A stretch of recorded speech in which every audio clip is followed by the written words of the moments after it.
coming up next, the new Kia Seltos.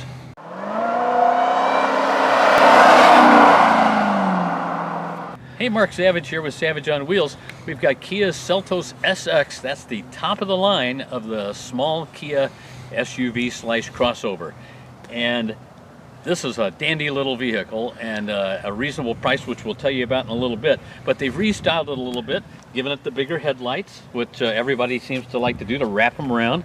But that looks sharp. Paul, I like this metal trim here. That looks really cool on there. It's kind of different. Yeah, kind of different. And I think they made the grille a little bit bigger, and they put the metal trim around that. But so not again, an overly big grille. No, not an overly big grille. And I think, I think this is nicely styled. I mean, Kia and Hyundai seem to really know what they're doing with the styling. Otherwise it looks like a kind of a blocky crossover or SUV, but I kind of like that we've got the little lip on the back here. It makes it look a little more streamlined. The window comes back, have the little trim in here. That's something different that not everybody luggage racks here. Yeah, you got some racks up top, and those are kind of different looking too. And of course, you never know for an inexpensive vehicle. Oh, but we still got a power hatch. Yep. So that's nice. Obviously the seats fold down. We do have a spare tire under here, Paul, so that's a nice thing. Not every car has that anymore. No, I need one of those for my compass. You think they'd miss it? Probably not. No, okay. We'll take care of that in a little while. All right. Okay. We'll take a look inside, and I think you're going to be impressed with the interior in this one too.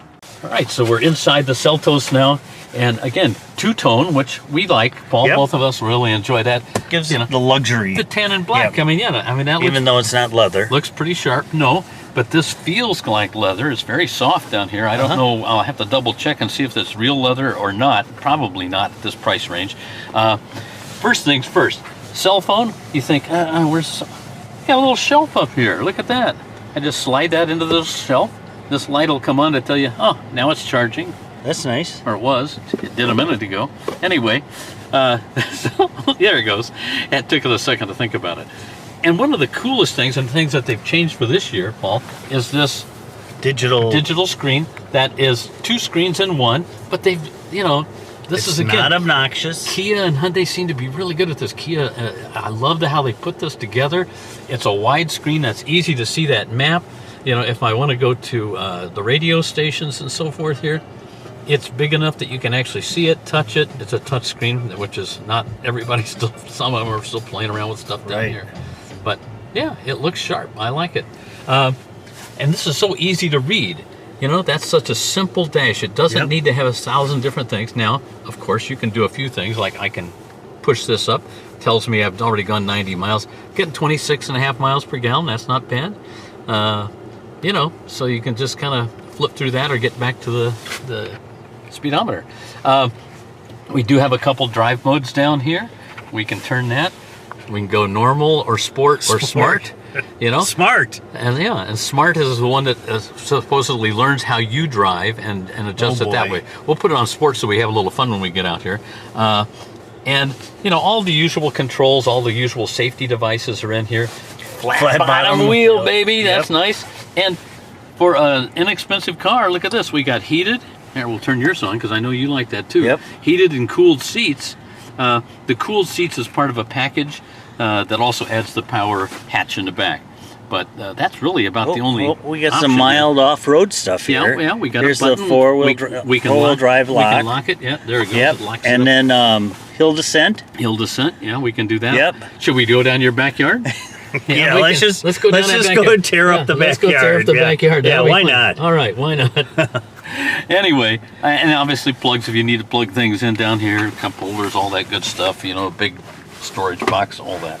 So very nice Bose sound system, so it sounds pretty darn good. We got kind of black gloss metal trim, that's kind of fun, and the kind of brushed aluminum look to the door pulls. All right, let's take this out and give it a spin. All right, so there's a 103-inch wheelbase on this, so that's a little shorter than normally I would like to smooth out the ride. But the ride is pretty well controlled here. It can get a little jittery from time to time, but it's really pretty pleasant. It's a nice, four-person vehicle. Now this one, being the SX, being the top of the line, has 195 horsepower, so that's pretty good. Yep. You know, in a little car, a little vehicle like this. Yeah, I think the lower lines is like 149 or 150 or so. That's not great. But if you can get up to this X line, which is kind of designed to look more off-roady, I don't really think of this as a big off-roader. Yeah. But you know, they put the cladding on it and all that stuff, and that's new for this year. Or this SX model, which is maybe that sounds for sexy. I don't know. It's, I don't know. I don't know. But anyway, and the white color costs a little extra here. That's kind of weird too. White? Yeah, white is extra. That's Jeep white is standard. In fact, that's the only color you don't have to pay extra for there. That's why we see so many of them. That's why we see so many white Jeeps here in Wisconsin. But anyway, what I like about this is it handles real well. It's got a nice feel to the steering wheel. I can turn into the corners real nicely. You know, one of the things that they did to improve the car over the last year, other than they gave it 20 more horsepower for this turbo version that we're in, is they've got a new 8-speed automatic transmission, and it is really smooth, really nicely tuned to the engine, so that you got a lot of good use of the power. Yeah, in the past there was a CVT, which, you know, CVTs have their purpose. They usually save a little gas. Right, but they're clunky. But they're not that They're great. not responsive. They're not that great, yeah. So that's another nice improvement here. And again, you got good handling, decent power with the turbo version of the engine here, you know, and a pretty nice ride. So now, what's the price of this? I mean, I've tried to set a couple of, this is a lower cost car. About $26,000 for the base model of this. Wow. And that's front wheel drive. To get all-wheel drive costs you a little bit more. And then if you go to anything beyond that low level, all-wheel drive is standard. And you're gonna, you know, so you're gonna have all-wheel drive, and that goes up to, like, this one's $31,000 and 33 as it sits here. So anywhere from 26 to 31. That's, you know, the average price of a car today is $45,000. So this is a good deal. I know, you know, recently, Paul, we had that Nissan Sentra. Yep. That was a good deal for Oh, that a was car. a good deal, yep. This is a good deal for a little crossover with all-wheel drive. So, hey, thanks for watching. We'll see you next time.